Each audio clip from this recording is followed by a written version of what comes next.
geriausia imti vasario mėnesį po šalčių. Netinkami yra vilkūgliai, kad ir kaip jie labai gražiai atrodytų, tačiau jie labai negreitai duos derlių. Vilkūglis yra čia, čia yra vilkūgliai ir čia yra iš apatinių šakų einančios jau vaisinės šakos. Šiais metais aš jų geriau nenaudočiau, kadangi praeitais metais buvo metai nederlingi, šiais metais jie bus derlingi ir čia bus labai daug pumpurų su žiedais. Dėl to daug geriau yra imti viršutinius iš viršaus skiepus. Tikėtina, kad žiedus turės štai šitie keletas apatinių pumpurų, tačiau šita visa dalis jinai jau žiedų neturės ir labai gerai tiks skiepams. Skiepimui naudojama yra praėjusių metų šakutė. Pernai metai buvo nederlingi, dėl to medis visas jėgas skyrė šakoms. Tai čia 80 cm praktiškai užaugo per metus ir suformavo netokius didelius pumpurus, kurie jau netinkami yra skiepijimui.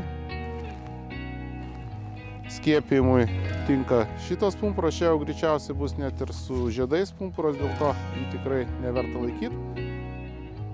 Ir nuo tinkamo žemiausio pumpuro padarom apie 7 cm, nes vis tiek kažkiek tai džius šakutė, tai dėl to, kad gyvybingas išliktų pumpuras, mes darom pjūvį toliau. Pjūvis daromas kaip galima mažesnis, tam, kad kuo mažiau drėgmės būtų prarandama, nes prarasta drėgmė tai yra jau sugadintas skiepas.